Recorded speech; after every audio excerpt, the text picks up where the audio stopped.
Hello and I welcome you all to Yet Investment Academy. I hope you all are doing good. My name is Anush Mukashi and स्वागत है आप सबका इस video में। तो this video is a part of this series called High Growth Stocks for FY25. Basically 5 high growth stocks for FY25 के इस series में this is stock number 4 and इस वीडियो में हम एक आईटी कंपनी के बारे में बात करने वाले हैं। Basically this is small cap IT company and company का नाम है red gain travel technologies limited. तो इसके बारे में बात करेंगे why this is a high growth stock. Basically पहले एक ब्रीफ इंट्रोडक्शन देखेंगे, जर्नी देखेंगे कंपनी का कैसा रहा है, बिजनेस मॉडल जानेंगे, कुछ की नंबर्स जानेंगे, फाइनेंशियल नंबर्स जानेंगे। तो सबसे पहले जर्नी जान लेते हैं। तो आप अभी एक स्लाइड देख सकते हो यहाँ पे। तो 2004 में यह कंपनी स्टार्ट हुई थी। This company was started by mister Bhanu Chopra. तो भानु चोपड़ा जी ने ये कंपनी स्टार्ट की थी इन 3 bedroom apartment in I think south Delhi. तो वहाँ से इन्होंने यहाँ तक ये कंपनी स्केल की है एंड इनिशियली मतलब ये कंपनी बूटस्ट्रैप थी ना। बूटस्ट्रैप का मीनिंग है कि इंटरनली जनरेट कैपिटल, मतलब बाहर का कैपिटल कुछ लगा नहीं था इस कंपनी में। एंड इनिशियली वो क्या ऑफर करते थे, क्या प्रोवाइड करते थे, तो they were offering price comparison to online travel agents of hotels. Price comparison का मतलब क्या है कि अगर दो ऑनलाइन ट्रैवल एजेंट्स हैं तो उनको कुछ प्राइस कंपेयर करके देना is what their product was. So company they were into data as a service के ऑफरिंग वो देते थे 2004 में। देन उसके बाद उन्होंने ये सब स्केल किया आगे जाके up to 2009 to 13 they scaled into even rate intelligence into car rental segment. तो मतलब अक्रॉस द सेक्टर भी उन्होंने एक्सपैंड किया खुद को एंड प्रोडक्ट बेस भी उनका एक्सपैंड किया। Bye the way red gain is not a typical IT company, it's a सास कंपनी। तो ये भी डिफरेंस हम पहले समझ लेते हैं, व्हाट इज अ सास कंपनी एंड आईटी कंपनी। तो आईटी कंपनी में टिपिकली होता क्या है, आपको एम्प्लॉयज़ हायर करने पड़ते हैं एंड इसके जैसे जैसे आप मतलब अगर स्केल करना है आपको तो एम्प्लॉयज़ हायर करके ही आपको वहाँ पे स्केलिंग आती है। वेर एज यहाँ पे रिलेटिवली एम्प्लॉयज़ के बेसिस पे ज़्यादा स्केलिंग डिपेंड नहीं करती, but this all depends on कि आप कितने क्लाइंट्स एक्वायर करते हो एंड सो ऑन। तो यहाँ पे सास कंपनी में सॉफ्टवेयर एज ए सर्विस में scaling is relatively easy because आप एक मॉडल बना देते हो, उसको अप कर देते हो ऑन अ क्लाउड एंड उसके बाद so it's a one to many model. तो एक आपने बना दिया and you are offering it to multiple clients as compare to one to one model in typical IT setup. तो ये ऑपरेट करते हैं इन सास सेगमेंट। तो scaling is relatively easy for them across the products and sectors भी। तो over the years इन्होंने from OTS they entered with car rentals, cruise lines and even अभी airlines में भी उन्होंने एंट्री ली है। देन 2014 टू 17 में द स्टोरी इज लाइक उनको first round of funding offer हुआ था। द स्टोरी वाज लाइक कि कुछ ग्रुप ऑफ इन्वेस्टर्स थे, उन्होंने आई थिंक इनको अप्रोच किया था and they tried to convince them कि आप इसको अलग से भी स्केल कर सकते हो। डेटा एज ए सर्विस के सेगमेंट को, बेसिकली सास एज ए सर्विस के सेगमेंट को आप अलग से स्केल कर सकते हो एंड उसी के लिए यहाँ पे उन्होंने टी एसोसिएट से प्राइवेट इक्विटी फंडिंग भी रेज हुई थी इनके कंपनी में। देन उसके बाद आप देख सकते हो कि 2018-19 में यहाँ पे दे acquired disco which is into distribution segment, जहाँ पे डिस्ट्रीब्यूशन होता है ऑफ होटल्स। मतलब होटल का अगर एक सपोज इंडियन होटल है तो उसको अलग अलग वेबसाइट्स पे लिस्ट होना है, तो this is how they are distributing. And then उसके बाद बीसीवी सोशल भी इन्होंने एक्वायर किया which is leader into social media. तो ये मार्टेक में इनका एंट्री। Martech is basically marketing through technology.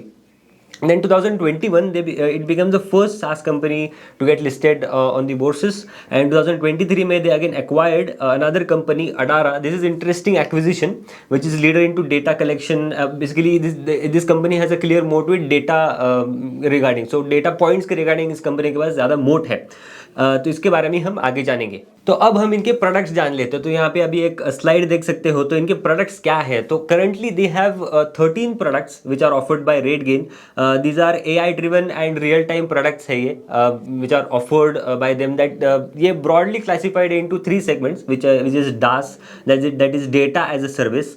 Distribution का भी यहाँ पे एक सेगमेंट है and martech which is marketing generally की जाती है थ्रू टेक्नोलॉजी यूसेज। तो ये एक अलग सेगमेंट है। अब वन बाय वन समझते हैं कि एक एक सेगमेंट का मीनिंग क्या है एंड क्या ये ऑफर करते हैं। तो DaaS that is data as a service में ये ऑफर करते हैं data and information to the players across the travel and hospitality industry. यहाँ पे इन्होंने एयरलाइन में भी अभी रिसेंटली एंट्री ली है।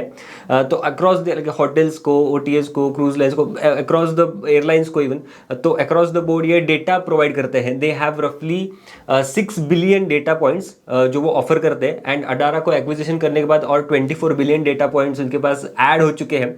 सो now they have a complete set of 30 billion data points का यहाँ पे एक पैकेज है इनके पास, which they offer to the industry में जो प्लेयर्स है, जो इनके कस्टमर्स है, वो इनको ऑफर करते हैं।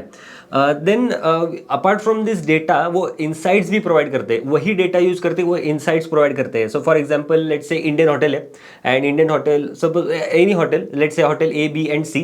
तो होटल लेट्स से सी को डिसाइड करना है कि वो उसको कितनी प्राइसिंग रखनी है उस रीजन में। तो लेट्स से उस रीजन में ए बी सी होटल है, तो A hotel is unbranded, B hotel is branded and C hotel is also branded. A hotel charge कर रहा है 100 रुपीज़, बी होटल चार्ज कर रहा है let's say 150 rupees, and C hotel को decide करने के वो कितना चार्ज करे। तो सी होटल को वो रेकमेंड करेंगे you start with 150 because B is branded and you are also branded. So आपका एक बेंचमार्क उस लेवल से स्टार्ट होना चाहिए। This is how they are using those data points कि कौन से रीजन में कहाँ कितना प्राइसिंग होना चाहिए। अगर ये समय है like these are the months, तो आपका इतना प्राइसिंग होना चाहिए। This is how they are using that data to forecast for at least next 3 to 6 months के पीरियड के लिए। देन इसके बाद एक एज आई सेड की रेट पैरिटी इंटेलिजेंस का भी इनका एक सेटअप है।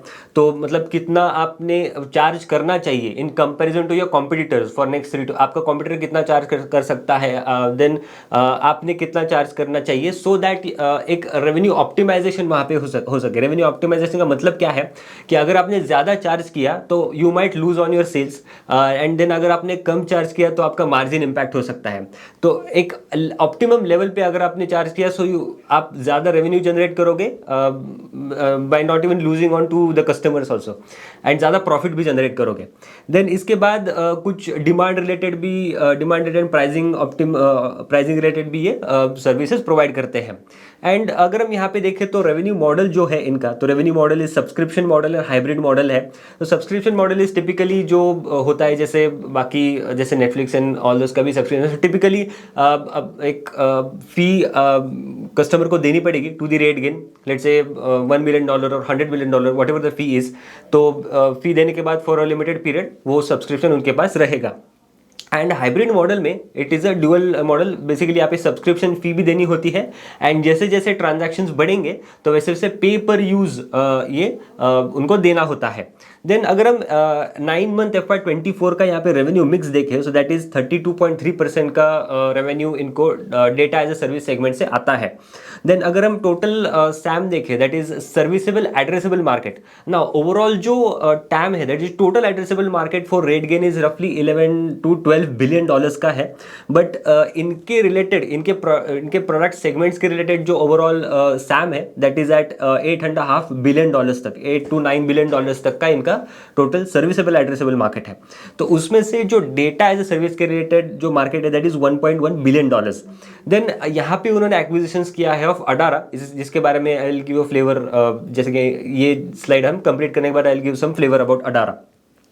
देन AI रिलेटेड जो न्यू प्रोडक्ट्स इन्होंने डेवलप किए हैं, तो वो है revenue AI and demand AI। Then distribution के बारे में बात करते हैं। डिस्ट्रीब्यूशन सेगमेंट में ये क्या करते हैं, तो जो लेट्स से होटल है, तो होटल को ऑनलाइन जो वेबसाइट्स होती है तो उनके साथ कनेक्ट करना, उनकी इन्वेंट्री वहाँ पे डिस्ट्रीब्यूट करना। So this is what their job is. And यहाँ पे लेट्स से इन्वेंट्री मैनेजमेंट का भी ये थोड़ा बहुत यहाँ पे रोल प्ले करते हैं। जैसे कि for example there is Agoda and there is booking.com। So let's say मैंने अगोडा पे जाके, so let's say Indian hotel has 500 units listed on Agoda and booking.com। तो मैंने अगोडा पे जाके एक इन्वेंट्री बुक कर दी, तो बैलेंस इन्वेंट्री शुड बी 499। तो अभी अक्रॉस द प्लेटफॉर्म 499 ही दिखनी चाहिए। लाइक एक वेबसाइट पे 500 दिख रही है, एक वेबसाइट पे कम दिख रहे हैं, ज़्यादा ऐसा नहीं हो सकता। सो पैरिटी रहनी चाहिए अक्रॉस द बोर्ड। तो by the way this is broader example which I am giving, there are multiple things which मतलब go hand in hand, but overall this is their job to manage the inventory of the hotels. Then इसके similarly rates भी manage करना कि ये segment में ये reason में इतना रेट होना चाहिए, तो वो तो data as a service, but वो वहाँ पे लगाना, so distributing that thing and managing it is what their job is. Then इस सबको स्टैंडर्डाइज करना, कंटेंट भी क्रिएट करना, so this is how they are operating. Then revenue model अगर हम यहाँ पे देखें तो they have two products in this segment, तो एक है RateGain and another is disco. तो रेज़गेन जो है तो वो सब्सक्रिप्शन मॉडल है, upfront fee, and disco is again into transaction base. Transaction में जितने ट्रांजैक्शन आप करोगे उतना से वो आपको पे करना पड़ेगा to the RateGain. Now यहाँ पे रेज़गेन जो है तो वो अफोर्डेबल जो होटल चेन से अफोर्डेबल सेगमेंट के जो कस्टमर्स है तो उनको केटर करता है, whereas DHISCO is into relatively elite and जो फॉर्च्यून 500 कंपनीज है, तो वहाँ पे ये वहाँ पे ये सर्विस देते हैं। देन ओवरऑल अगर हम रेवेन्यू मिक्स देखें यहाँ पे तो 22.2% का यहाँ पे रेवेन्यू मिक्स उनका डिस्ट्रीब्यूशन सेगमेंट से आता है। टोटल सर्विसेबल एड्रेसेबल मार्केट अगर हम देखें तो it is 1.9 to 2 billion dollars का मार्केट है, एंड यहाँ पे उन्होंने डिस्को ये कंपनी है उनको एक्वायर कर इन 2018। देन जो प्रोडक्ट AI बेस्ड जो प्रोडक्ट यहाँ पे उन्होंने बनाए हैं तो those are content AI। Then marketing के बारे में बात करते हैं, so this is marketing through technology. So for example यहाँ पे होता क्या है कि आपके पास डेटा एज अ सर्विस का पैकेज है, तो वो डेटा आप यूज़ कर सकते हो कि suppose let's say May to June में इस रीजन में इतनी इतनी डिमांड आती है, so you have the data now, you have the insights, तो वही उसी रीजन में नाउ आपको मार्केटिंग करनी है, आपको एडवर्टीजमेंट शूट करनी है। So this is what is done by martech segment. And इसके अलावा अगर लेट्स से एक इंडियन होटल्स है तो इंडियन होटल्स को कंप्लीटली ब्रांड बनाना है अपना अक्रॉस द ग्लोब, तो यहाँ पे मार्केटिंग सेगमेंट उनको मदद कर सकता है in handling social media, in handling the brand image and other things over the internet, even Meta search platforms through ये सब ऑफर करते हैं। देन गेस्ट एंगेजमेंट, मतलब गेस्ट कैसे रिव्यू दे रहे हैं उसको भी मैनेज करना, वो भी सब डेटा कलेक्ट करके होटल्स को प्रोवाइड करना एंड एट्सेट्रा। देन इसके बाद यहाँ पे इनका रेवेन्यू मॉडल अगर हम देखें तो revenue model include subscription model and transaction model, and 45.5% का जो रेवेन्यू मिक्स है तो वो स्मार्टेक सेगमेंट से आता है। मार्टेक सेगमेंट में सबसे ज़्यादा ग्रोथ देखी है कंपनी ने over the last few quarters. Then यहाँ पे सबसे ज़्यादा इनका जो सर्विसेबल एड्रेसेबल मार्केट है यहाँ पे सबसे ज़्यादा है, तो 5.5 बिलियन डॉलर्स का serviceable addressable market is for martech.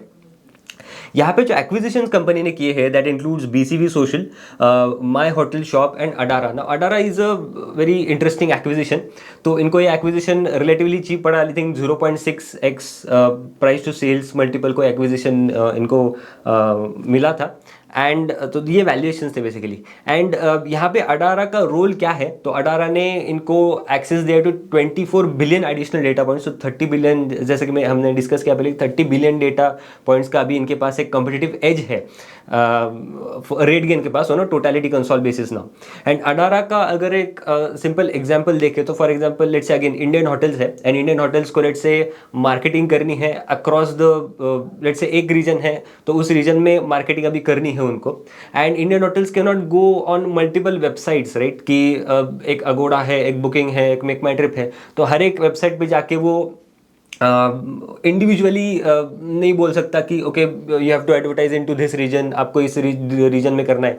आप अडारा को लिस्ट दे दो, ये आपको इस रीजन में एंड इस रीजन में आपको मार्केटिंग करनी है, क्या मार्केटिंग क्या कंटेंट करना है, and Adara will just shoot into all these regions and वो मार्केटिंग हो जाएगी। So this is one to many job Adara is doing, and इसी से वो स्केल करते हैं बेसिकली ये सब जो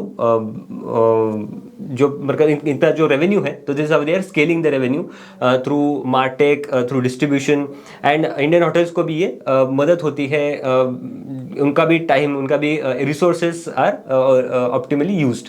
देन अगेन आप ये एक स्लाइड देख सकते हो यहाँ पे कि क्वेश्चंस क्या आंसर करते हैं। सो फॉर जस्ट एक और व्यू लेने के लिए कि क्या क्वेश्चन से आंसर करते हैं, तो आप देख सकते हो कि how is my competitor pricing over the next 3 months, तो ये इनके डेटा एज अ सर्विस से इनको पता चलता है इनके कस्टमर्स को।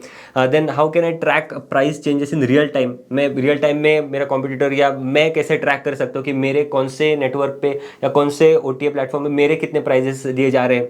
देन क्या जो OTA नेटवर्क है तो वो OTA जो प्लेटफॉर्म है तो वो मुझसे बिना पूछे डिस्काउंट दे रहा है क्या, देन मेरे फोरकास्ट से मेरा एक्चुअल्स कैसे डिफर हो रहा है, this all these answers are offered by their services and this is among the largest processor of data points in the travel industry. So this is RateGain as a SaaS company, and what they are delivering. So like they have basically they have 6 billion plus data points. Now Adara को acquire करने के बाद this is again 30 billion data points है. They source these data points from more than 500 to 1000 sources इनके है. And ये forward looking demand forecast, मतलब forward looking demand forecast ही देते हैं. मतलब जस्ट एक ट्रेंड देख के आगे क्या हो सकता है is what they try to predict using their data points. Then हमें ये भी देखना है कि इनके प्रोडक्ट्स जो है तो वो इनके क्लाइंट्स के लिए कितने रेलेवेंट है, मतलब रेलेवेंट है भी या नहीं. एंड ये हमें पता चलता है कि इनका जो कस्टमर बेस है ना, अभी एक अगेन स्लाइड देख सकते हो, दे हैव डाइवर्स मतलब जो कस्टमर्स है across the segments, across the sectors. जो बड़े बड़े कंपनीज है उनके क्लाइंट्स हैं, यही हमें दिखाता है कि इनके प्रोडक्ट्स कितने यूजफुल है and those are relevant, right. तो आप देख सकते हैं कि जैसे होटल चेन्स में टॉप 23 आउट ऑफ 30 होटल्स है. Now this 23 number is gone to 26 now. तो आप मैरियट देख लो, ताज देख लो, देन यहाँ पे इवन हयात भी है. तो all top hotels are there. Then even airlines में there are international airlines. Even जो कार रेंटल्स है Avis, I think this operates in US. तो मतलब जो टॉप नेम्स है. Then out of amongst these 16 companies जो है तो वो ग्लोबल फॉर्च्यून 500 कंपनीज है. नाउ दिस शोज कि ये कितनी यूजफुल प्रोडक्ट्स हैं, they are adding value to their customers. And apart from that जो कस्टमर रिन्यूअल रेट है दैट स्टैंड्स एट 90%. तो ये दिखाता है कि ये प्रोडक्ट्स यूजफुल है एंड आगे भी ये इतने ही यूजफुल रह सकते हैं for their customers, and scaling में भी यहाँ पे ईजी हो सकता है. देन अब हम फाइनेंशियल नंबर्स के बारे में बात करते हैं. तो आप यहाँ पे रेवेन्यू का चार्ट देख सकते हो. रेवेन्यू फॉर ऑपरेशंस उनका बड़ा है, फ्रॉम 390 करोड़ का रेवेन्यू था. तो 9 मंथ FY24 में उनका 701 करोड़ का रेवेन्यू हुआ है. अभी एट द टाइम में जब ये वीडियो रिकॉर्ड कर रहा हूँ तब तक अभी Q4 के रिजल्ट्स आए नहीं है, बट TTM जो रेवेन्यू है that stands at 884 crore rupees. And management ने FY24 में गाइडेंस दिया था to grow the revenue by 55 to 58%. So overall अच्छा खासा ग्रोथ यहाँ पे आ रही है. अब गाइडेंस के बारे में आगे हम बात करेंगे. देन अगर हम मार्जिन्स के बेसिस पे देखें तो मार्जिन्स इनके बड़े हैं फ्रॉम 5.1% से 19.3%, प्राइमरली ड्रिवन बाय जो स्केल आई है इनके बिजनेस में थ्रू मार्टेक, थ्रू एक्विजिशंस. जो मार्टेक में ग्रोथ आई है, organic growth plus inorganic growth, so वहाँ से एक इनके स्केल हुआ है एंड इसी की वजह से ऑपरेटिंग लीवरेज का बेनिफिट इनको मार्जिन्स में मिला है. देन अगर हम आगे देखें सेगमेंट वाइज, अगर हम रेवेन्यू देखें तो सेगमेंट वाइज हमने 9 मंथ FY24 का पहले देख लिया था. FY23 का ये सेगमेंट मिक्स है, अक्रॉस द बोर्ड डाइवर्सिफाइड है. अगर हम सेगमेंट वाइज देखें तो DaaS segment that is data as a service से 29% का इनका रेवेन्यू मिक्स था. डिस्ट्रीब्यूशन सेगमेंट से 34% का था. मार्टेक है कॉन्ट्रीब्यूटेड 37%. देन एंगेजमेंट थ्रू अगर हम देखें तो सब्सक्रिप्शन से 33% का था. Subscription is basically typical annuity model, whereas transaction जितने आप स्केल करो बिजनेस उतने से RateGain को ज़्यादा रेवेन्यू मिलेगा. So 25% is scaling and hybrid is again subscription plus pay per use model. तो 43% is coming from hybrid segment. Then रफली 50 to 55% is coming from North America. Geography wise अगर हम देखें तो 50 to 55% is coming from North America, 30% from Europe, Asia से 11% आ रहा है and rest of the world 3% contribute करता है. देन रिटेंशन रेशियो अगर हम देखें तो दैट रिमेन्स हाई एट 90%. ये दिखाता है कि कितने रिपीट कस्टमर्स आ रहे हैं. सो 90% रिपीट है, रिपीट सेल्स है एंड मतलब 90% रिटेंशन रेशियो है इनका. 90% ऑफ द कस्टमर्स रिटेन हो रहे हैं and they are continuing their service. So stickiness यहाँ पे दिखता है. अगेन एक स्टिकीनेस मोड, स्विचिंग कॉस्ट यहाँ पे दिखती है इस कंपनी में. देन इसके बाद जो टॉप क्लाइंट कॉन्सेंट्रेशन का रेशियो है तो वो भी रिड्यूस हो रहा है. फ्रॉम FY19 वो 10% से रिड्यूस हुआ है. 42% था इन FY19, अभी 32% है. सो कॉन्सेंट्रेशन रिस्क भी कम हो रही है. देन इसके बाद जो क्लाइंट काउंट है तो वो भी बढ़ा है फ्रॉम 1274 क्लाइंट्स थे इनके FY20 में, तो लगभग डबल ही हो चुके हैं, 2942 क्लाइंट्स अभी FY23 के एंड में थे। देन यहाँ पे अगर हम कॉम्पिटिटर्स देखें तो कॉम्पिटिटर्स के केस में आप यहाँ पे कॉम्पिटिटर्स देख सकते हो कि कौन से इनके कॉम्पिटिटर्स हैं। तो OTA insight, Fornova, travel click and so on. तो यहाँ पे इम्पोर्टेंट पॉइंट ये है कि RateGain is present across the board, like 3 segments में RateGain प्रेजेंट है, right from data to distribution to marketing for the customers. Where बाकी जो कॉम्पिटिटर्स, बाकी जो पियर्स है, तो वो प्रेजेंस है हार्डली इन 1 और 2 सेगमेंट्स। 3 सेगमेंट में किसी का प्रेजेंस नहीं है। So this gives RateGain an added advantage कि अगर क्लाइंट आ रहा है तो उसको कंप्लीट पैकेज भी ये दे सकते हैं। देन लास्टली इनके नंबर्स के बारे में बात करते हैं, गाइडेंस के बारे में बात करते हैं, ग्रोथ आगे अपॉर्चुनिटी क्या है इसके बारे में बात करते हैं। तो गाइडेंस कंपनी ने FY24 का रेवेन्यू ग्रोथ गाइडेंस 55 to 58% दिया था। एंड करंटली अभी मोटा मोटी दे आर गाइडिंग, उन्होंने गाइडेंस बढ़ाया है bye the way. So guidance अभी दे विल बी अचीविंग रफली 65 to 70% on a tentative basis growth. वो तो अभी नंबर्स आने के बाद एग्जैक्ट ग्रोथ पता चलेगी FY24 में कितनी ग्रोथ रेवेन्यू में आती है। तो ऑन दिस FY24 का base, on this FY24 revenue जो ऑलरेडी एक हायर बेस हो जाएगा, इसके above they are guiding for doubling the revenue next 3 years। So रफली 26% का कैगर का गाइडेंस यहाँ से निकल के आता है in case of revenue scaling up. Then EBITDA margin के केस में उन्होंने, जब उनका IPO आया था, तो IPO जब आया था तो उन्होंने गाइडेंस दिया था to scale EBITDA margin to 20% in next 5 years। तो IPO आई थिंक आया था नियरली FY 2021 के बीच में। तो वो time in next 2 to 3 years they have scaled to 20%। So जल्दी अचीव किया है इन्होंने इनका guidance, and now they are targeting for 25% EBITDA margin. Then अगर हम यहाँ पे अपॉर्चुनिटी देखें specially in the hotel chain segment, तो अगर हम टोटल होटल चेन्स देखें ग्लोबली तो 1200 होटल चेन्स हैं। And out of this 1200 hotel chains they are operating only with 400 hotel chains. Now एक होटल चेन के मल्टीपल प्रॉपर्टीज हो सकते हैं, तो वहाँ से भी मतलब जो रेवेन्यू आएगा, तो इधर एक होटल चेन ने, एक जो होटल चेन है तो उन्होंने मल्टीपल प्रॉपर्टीज बिल्डअप करना स्टार्ट किया, तो वहाँ से भी रेवेन्यू स्केल होगा। And new hotel chain customers को एक्वायर करने से भी यहाँ से इनका रेवेन्यू स्केल हो सकता है। सो होटल में एक काफ़ी ज़्यादा अपॉर्चुनिटी यहाँ पे दिखती है। And apart from that, Adara, जैसे कि हमने बात की थी, Adara has become a moat for them.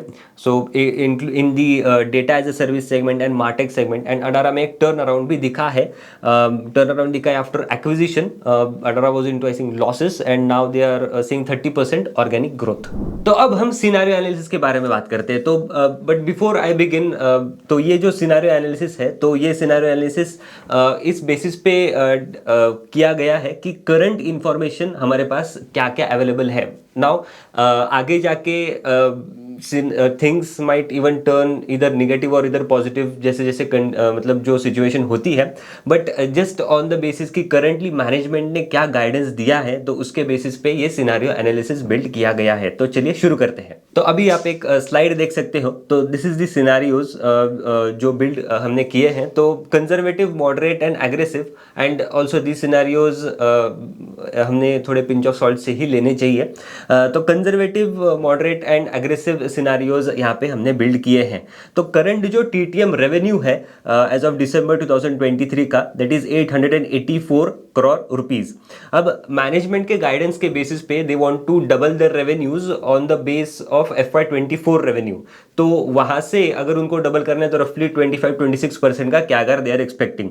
But अगर हम इस कैगर को कंजर्वेटिव कर दे तो 20% का कैगर यहाँ पे कंजर्वेटिव सिनेरियो में हमने एक्सपेक्ट किया है। देन मॉडरेट केस में we are expecting 25%, aggressive case में वी आर कंसिडरिंग 30% का रेवेन्यू CAGR।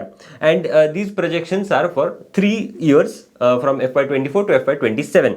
उसी बेसिस पे अगर एस्टिमेटेड रेवेन्यू जो है बाय FY27 तो वो आता है रफली 1599 crore in conservative scenario, 1826 crore in moderate scenario and 2074 crore rupees in aggressive case scenario. And current जो EBITDA है TTM बेसिस पे तो वो है 168 करोड़ रुपीस का, एंड उसी के बेसिस पे जो करंट मार्जिन्स है इनके तो है 19 to 19.5% के रेंज में। एंड यहाँ पे अगर मार्जिन उनका गाइडेंस है, they want to take margin to 25% in up to that period FY27 तक। एंड तो इसको अगर हम स्केल करें तो कंजर्वेटिव में हमने मार्जिन सिर्फ 1% से बढ़ाए हैं। कुछ रीजंस की वजह से अगर उन्होंने मार्जिन स्केल नहीं कर पाए तो कंजर्वेटिव केस में we are considering margin of 20%, moderate case and aggressive case में ये मार्जिन हमने 25% तक रखे हैं। एंड देन इसके बाद EBITDA जो है तो एस्टिमेटेड EBITDA ऑफ FY27 तो वो निकल के आता है 320 crore rupees, 456 crore in moderate case, 518 crore in aggressive case scenario. And upside अगर हम देखें इन नेक्स्ट 3 years, अपसाइड अगर हम देखें तो 22% अपसाइड इन EBITDA दिखता है in conservative case scenario, 36.1% in moderate case scenario and aggressive case में 41.5% का अपसाइड यहाँ पे दिखता है। देन एस्टिमेटेड डेप्रिसिएशन यहाँ पे हम कंसिडर कर रहे हैं at the current run rate. जो करंट इनका रन रेट है डेप्रिसिएशन दैट इज रफली 30 to 40 करोड़, बट उसको भी अगर हम बढ़ा के देख ले तो वी आर कंसिडरिंग रफली 50 करोड़ का depreciation in all the cases. Then other income जो है तो रफली 150 करोड़ के इनके कुछ इन्वेस्टमेंट्स है, तो उसके बेसिस पे हमने 10% का एक यील्ड मतलब इंटरेस्ट इनकम हमने कंसिडर किया है। तो उसके बेसिस पे ऑल्सो इंक्लूडिंग अदर इनकम जो आता है लेट्स से फॉरेक्स एंड ऑल दैट, तो वो हमने रफली we are considering 15 crore of other income in all the case scenarios. And then tax rate we are considering 25%। And ये सब कैलकुलेशंस करने के बाद जो एस्टिमेटेड पैट आ रहा है in each scenario that is 214 crore in conservative case scenario, moderate case में 316 crore and aggressive case में 363 करोड़ का पैट यहाँ पे आता है। देन जो करंट पैट है कंपनी का TTM दिसंबर 23 का तो वो है रफली 129 करोड़ रुपीस का। एंड यहाँ पे 3 years में जो अपसाइड दिखती है in PAT that is 16.8% in the worst case scenario, then moderate case में that is 31.7% and best case में दिस इज 37.4% की अपसाइड हमें यहाँ पे दिखती है। नाउ यहाँ पे हमने इसके ये जो एस्टिमेटेड पैट आया है बाय FY27 तो उसके ऊपर हमने एक P multiple we are assuming considering the growth ये जो मैनेजमेंट ने अभी दी है। नाउ यहाँ पे P मल्टीपल्स हमने थोड़े मॉडरेट किए हैं जो प्रीवियस P मल्टीपल्स थे उससे। In the worst case we are assuming 40%, क्योंकि आगे जाके मतलब FY24 में they are growing very fast, but आगे 3 साल का growth guidance is relatively lower, तो इसी के चलते ये जो मल्टीपल है तो वर्स्ट केस या दैट इज कंजर्वेटिव केस में हमने मॉडरेट किए हैं, बेस केस में वी हैव कंसीडर्ड 50x का P multiple and best case that is aggressive case में वी हैव कंसीडर्ड 60x का P मल्टीपल। एंड इसी के बेसिस पे जो वैल्यूएशन निकल के आता है बाय FY27 तो वो आता है रफली 8,500 करोड़ का valuation of the entire company in conservative case scenario, 15,800 crore in base case scenario and best case में आता है 21,755 crore rupees. And current market cap as of 18 April अगर हम देखें तो वो है रफली 7,717 करोड़ रुपीस। एंड इसी के बेसिस पे जो अपसाइड निकल के आ रहा है in the all the scenarios that is 3.2% in the worst case, 24.7% in the base case and 37.6% in the aggressive case scenario. So ये थे सिनारियोज एंड इसी के सिनारियो के बेसिस पे हमने ये देखा भी कितनी अपसाइड यहाँ पे दिखती है कंपनी के केस में। ना ये सिनारियोज हो भी सकते हैं नहीं भी हो सकते, it all depends, but just based on current information which we have हमने एक देखना चाहिए कि क्या कितनी ग्रोथ आ सकती है कंपनी में कंसिडरिंग एक कंजर्वेटिव अप्रोच हम ले, अगर moderate approach and aggressive approach अगर हम यहाँ पे कंसिडर करें। एंड आपने देखा तो मतलब ये ग्रोथ तो यहाँ पे दिखती है इस कंपनी में, and plus just based on current scenario की कितना अपॉर्चुनिटी साइज है एंड वो अपॉर्चुनिटी कंपनीज मतलब they are trying to scale with in that opportunity and मतलब they are doing multiple things right so considering all these things is what we feel कि एक company एक high growth company is what we can conclude. So this was it. I hope ये video आपको अच्छा लगा होगा. ऐसे और वीडियोस के लिए हमारे चैनल पे बने रहिए. वीडियो को लाइक करना, शेयर करना और चैनल को सब्सक्राइब करना मत भूलना. मिलते हैं अगले वीडियो में. Thank you so much.